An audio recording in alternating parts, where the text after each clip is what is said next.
On Larry King Now, the N-word. Who can use it and when? In light of the NFL ruling, our panel of experts discusses the hot-button issue. A lot of times you're going to hear that word on the field as a term of endearment, but then how do you legislate that and at the same time enforce rules about not saying it? Why is it the N-word is the only word that is going to fall under this? Wow. If you're going to pick one, they need to all be a part of it, or you can't just have one of it. That's discriminatory in it of itself. Plus, Jews don't call each other Black people don't call each other but they do, don't they? They say nigga. Oh, they use it instead of R. ER, and that's where the difference in terms of me being offended. And I don't care if you put an A on it or ER at the end of it. I don't really care. I just hear one thing. And have I used it? Yes. Will I continue to use it? More than likely. But I wish I didn't use it at all, and I feel disappointed in myself when I do, even when I'm talking to a group of African Americans. all next on Larry King Now.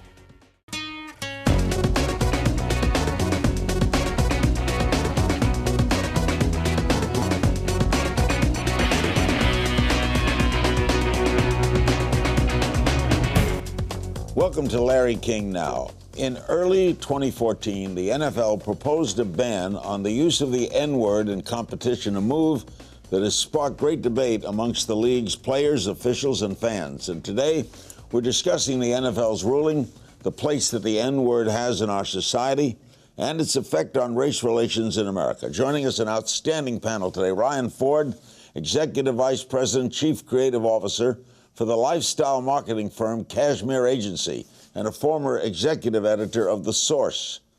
Jimmie Lee Solomon, former Executive Vice President of Operations and Development for Major League Baseball.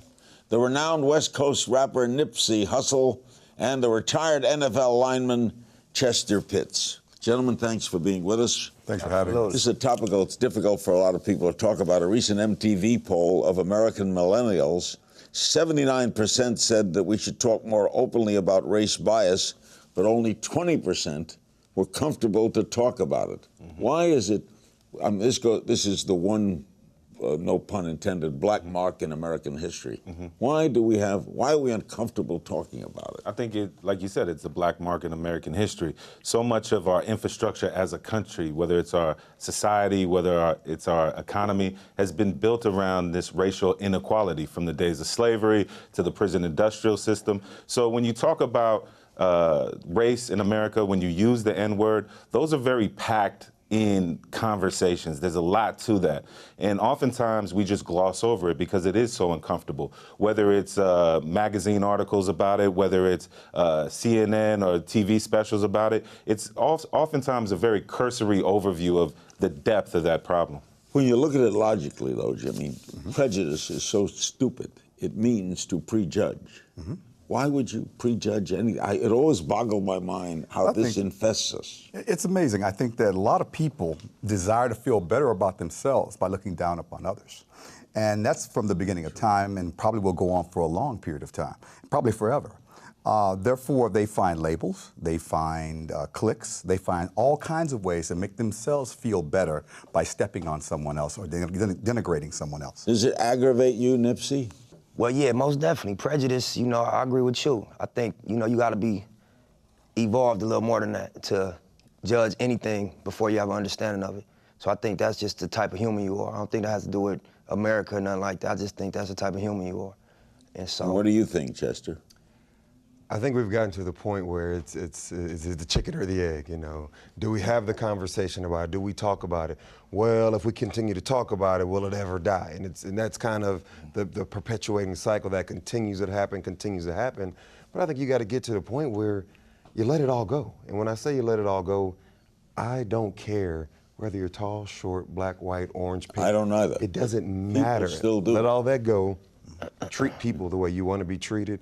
Treat people based on what they do, not what they look like or where they're from. Let's talk about the subject at hand, the N-word. Now, I won't say the word. If the word is used tonight in your language, Hulu Plus will bleep it. The word is not used. Right. Okay. The NFL has included the use of the N-word under the umbrella of unsportsmanlike conduct. Rule 12, using abusive, threatening, or insulting language or gestures to opponents. Agree? I don't know, man. I don't really know if I agree or not. I think it's with the NFL, they can make the rules that they want to make, right?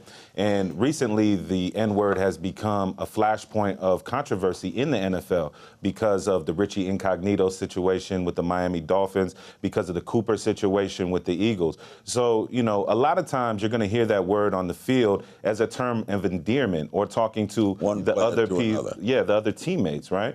But then how do you legislate that and at the same time enforce rules about not saying it? Well, but if it comes from a white player, then do you have to find that differently or penalize that differently? Referee judgment, isn't it, Chester?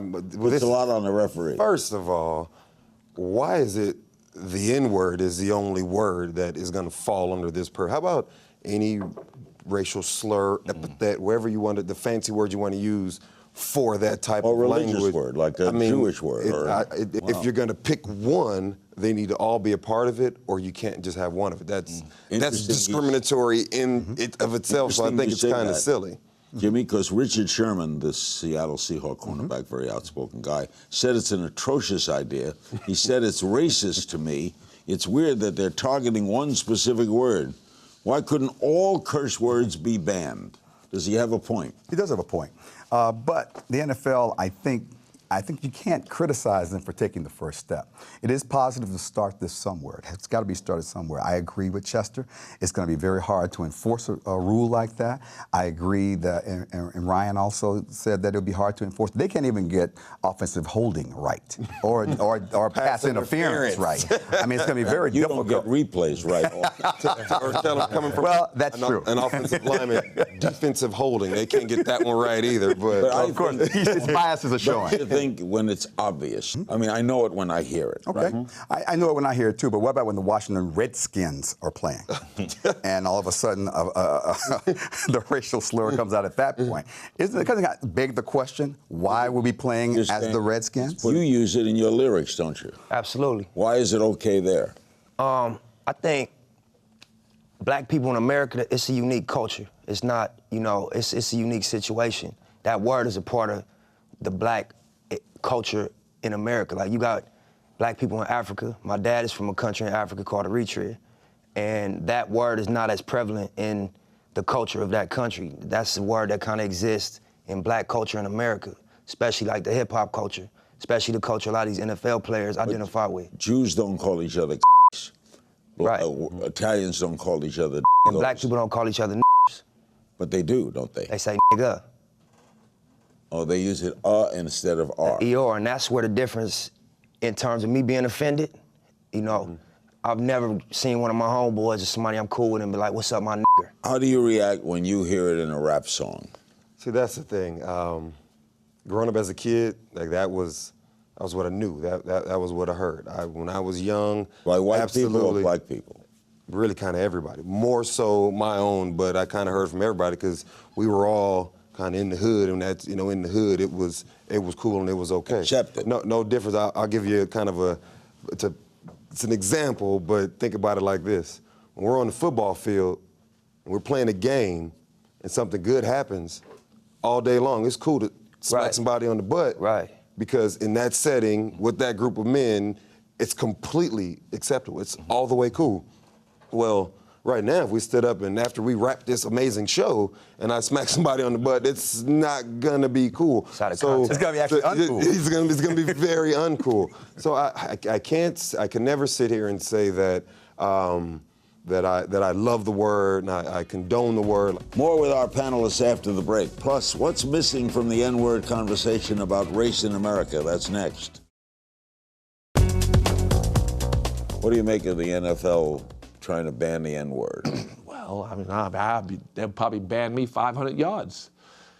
Look, my father's a professor of black history. He passed away. But if they ever told him he couldn't use that word, he'd have turned over and said, please.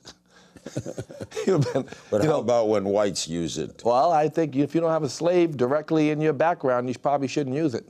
That's you what have a slave in your history that you can point to. My kid's great-great-grandfather is Frederick Douglass. Frederick probably wouldn't like it, but they don't use it because they're kids, and their mother was very strict. But I'm just suggesting that when they get older, I don't care. It doesn't. Language is less important to me than intention. Ryan, what do you think when you hear a white person use it, though? I mean, the referee is going to have to make a judgment here. And that's where it gets tough, right? Is it a black ref? Is it a white ref? Is it a white ref that grew up in the hood? Is it a white ref that grew up in the suburbs? It's just such a nuanced word, and the way that you can use it is so nuanced, and that's what Russell Simmons in that clip is talking about, the intention of the word.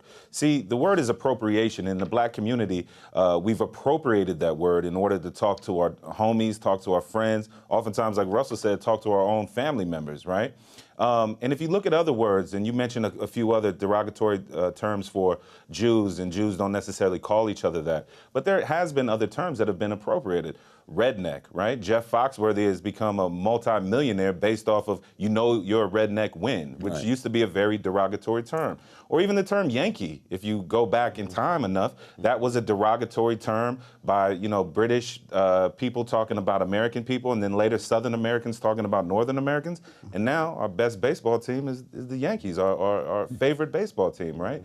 So let's speak for yourself. Okay. All right. Did you say most profitable? A lot of this generational of a 25-year-old black person as opposed to a 50-year-old black person hearing the word.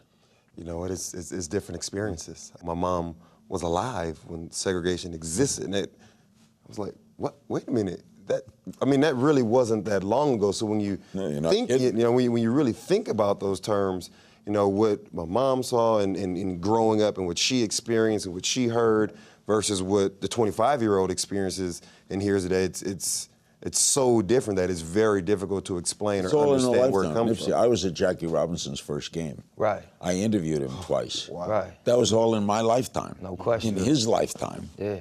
I had a lady that took care of us when I was a kid who saw Lincoln speak. Wow. We're a very young country.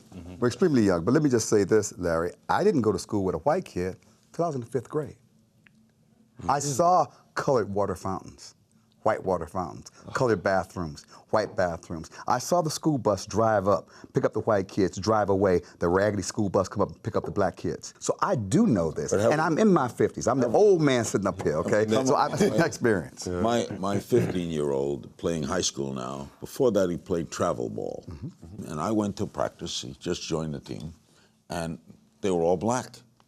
So I said to my white son, are you the only white kid on this team? And he said,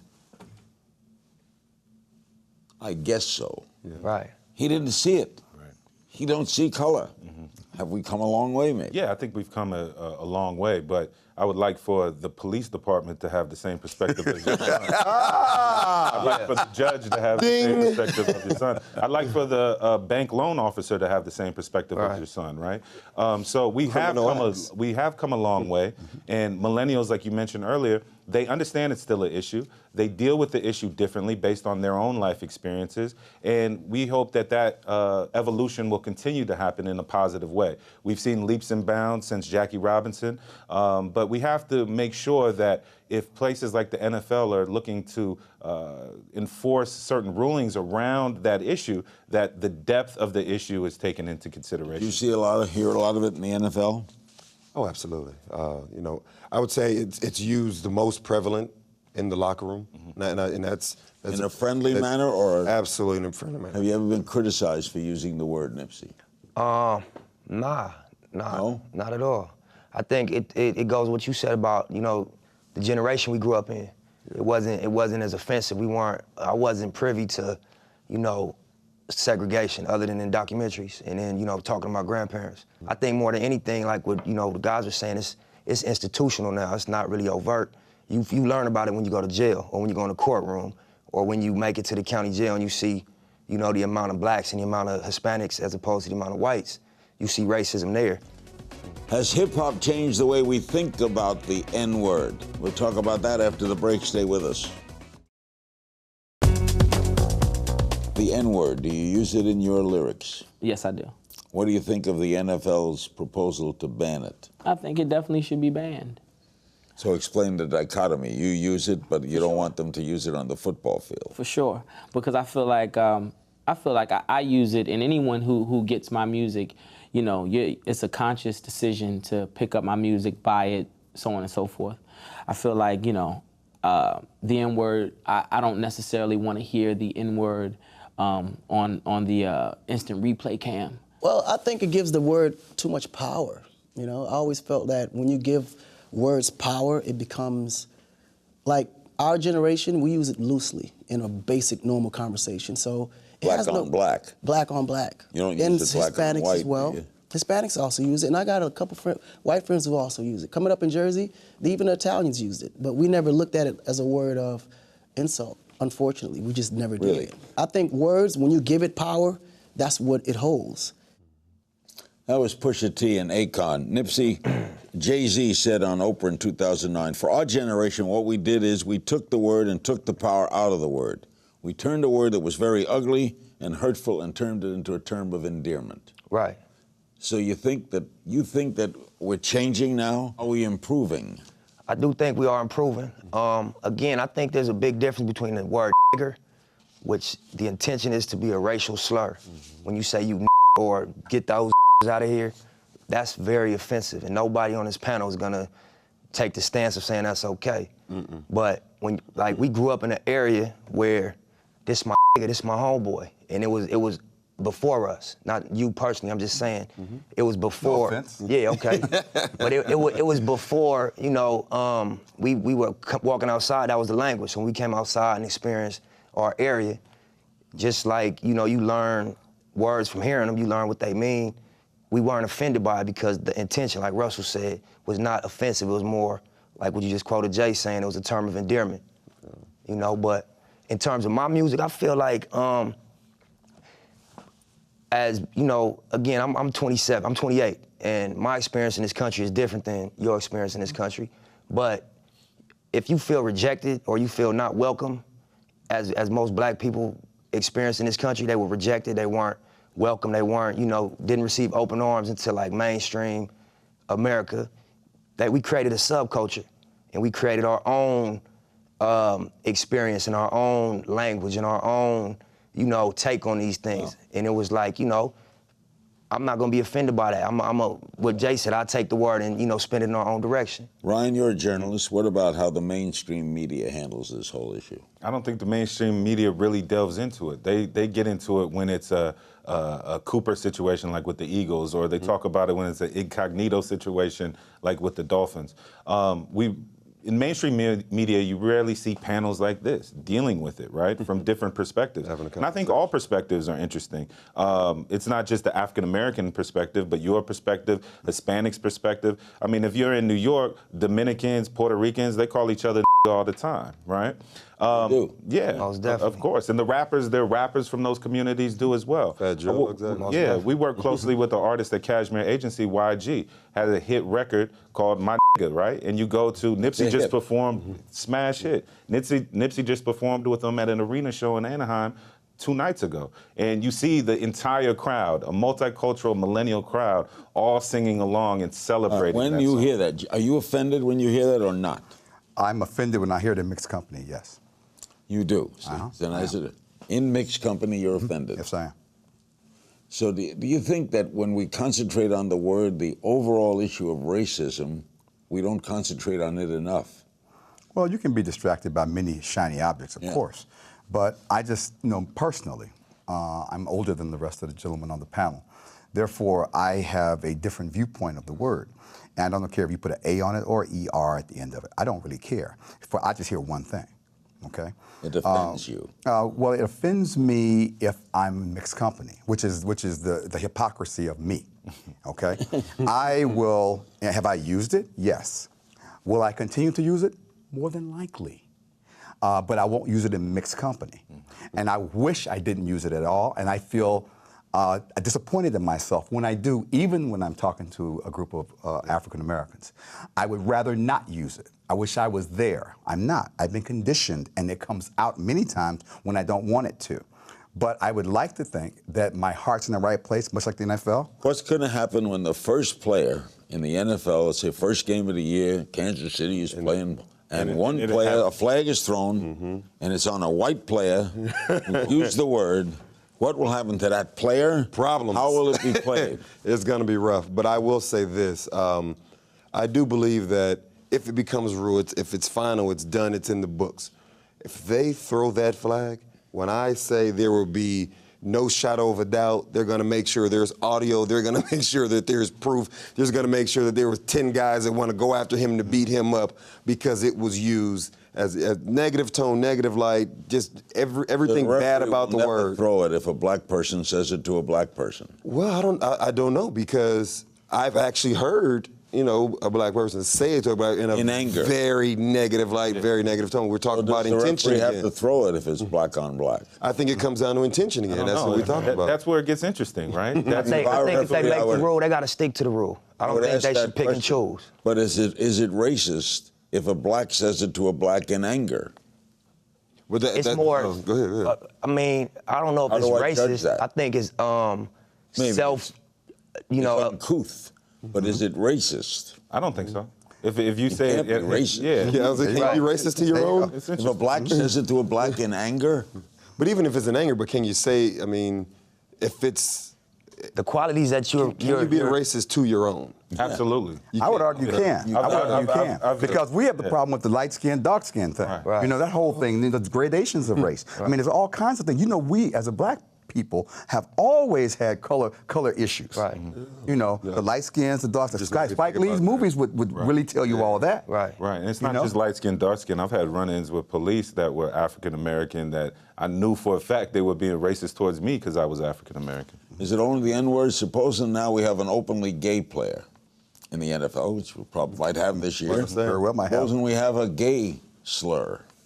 Well, that's my point. Does the referee throw the flag on a gay slur? Is it only the N-word he has to judge? Depends on the rule. And that was my point that I made earlier. The rule is limited to only the N-word. Yeah, the rule is in effect now. It is the N-word. It's the N-word. That's the thing. I think the world is changing, right? And it's changing quickly, and we have to make sure that big organizations like the NFL, but also us as individuals, that we're on the right side of history, right? Yeah. So things that weren't cool 10 years ago are now cool, right? Things that weren't cool 60 years ago are now cool, right? So the world continues to evolve. We're talking about Donald Sterling in our final segment and what the NFL rule means for other professional sports. What do you think of the NFL's idea to ban the use of the N-word? I mean, I think it's, you know... Can it work? I mean, it probably could work on the field, you know, if these guys know they're going to get fined and, you know, if the refs can hear them. But, you know, it's an interesting thing. You know, it kind of makes you look at, well, who specifically are you talking about using that word? You know, and so it's one of those things I get what they're trying to do, but a lot of people use it in friendship. A lot of people use it in friendship, and a lot of people use a lot of other words. You know, there are a lot of other. I think if you ban all quote unquote curse words or derogatory words, that's one thing. Got to change the Redskin name. Right. You know, you got to look deeper. So you know, but you know, I get what they're trying to do, but in the heat of competition, you got to let these guys go and do what they do. You know, that's the one thing how the NFL's changed. Like, you can't celebrate in the end zone anymore together. You can't do this. You can't. It's just like, let these guys explode and let their passion out. I mean, they're so, you know, bundled up, and to finally, you know, get something, you know, do a kick return or throw the touchdown. It's like everything is so poised, and it's like I like the passion. You know, you know. That was Omar Epps. What do you think of that, Chester? I get where he's coming from. I had the thought just a second ago was, okay, so is the N-word now, if we're gonna say it's okay or it's not okay, we're gonna group it with what curse words are. At the end of the day, my judgment, my barometer, to make sure I never say anything I shouldn't say, is if I'm in mixed company, if I'm somewhere where it's not a private situation. If my mom was standing right next to me, what language and what words would I use? Is baseball going to adopt a similar thing? I think baseball's a little bit from that. I think that it'll depend on the court of public opinion. Baseball will respond the same way that the NFL responds. What about the NBA, Ryan? Well, I think that you see it pop up. Which is 86% black league. Absolutely. You see it pop up in the NFL and NBA because there's the same kind of culture that the majority of the players that play in both those leagues come from. It's a hip-hop influenced culture that you can use the word very loosely on the field, in the locker room. But the word is not the problem. Donald Sterling, this whole situation was not about the N-word. It's about racism and how that was a part of the infrastructure of the NBA, right? So if we get rid of the N-word, if we did that a year ago in basketball, you still had Donald Sterling as an owner. So racism's not a race. N-word, but he That's said what a I'm race saying, is right. coming. Right. Were you shocked at that, the Sterling thing? I was pretty surprised. This is the thing. There are thoughts that a lot of people have.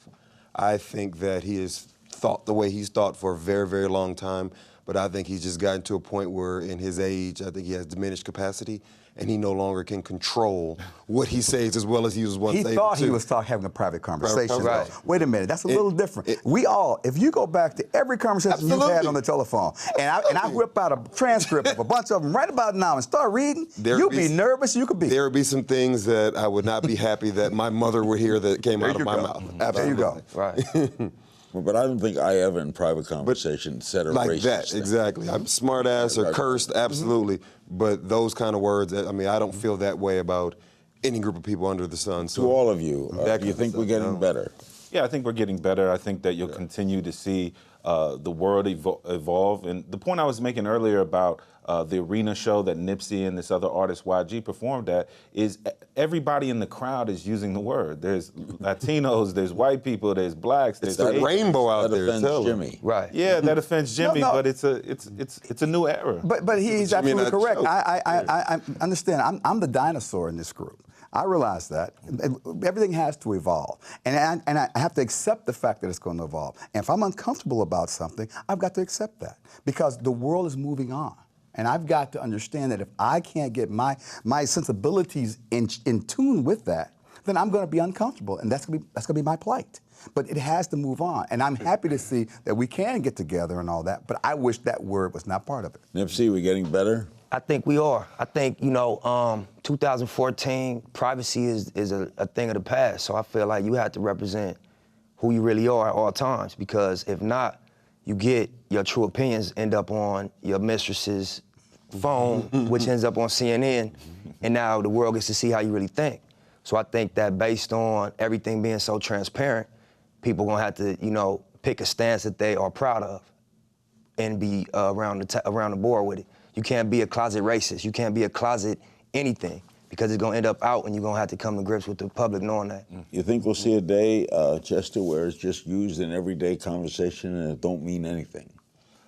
I don't think so. I think it's going to go the other direction. I think that it will fall into the category of what curse words are, and there are certain words that are okay because they're a part of the King's English, and there are words that are absolutely not okay. And we're talking about every curse word or every racial. I think there's going to be a point where we take all those words and we find a way to just remove them, because there's so many other words that are available, it's not necessary to use them. Thanks to my guests, Ryan Ford, Jimmie Lee Solomon, Nipsey Hussle, and Chester Pitts. And we want to continue this conversation in lots of other areas, and we will do more shows on it. And you can find me on Twitter at King's Things, and we'll see you next time.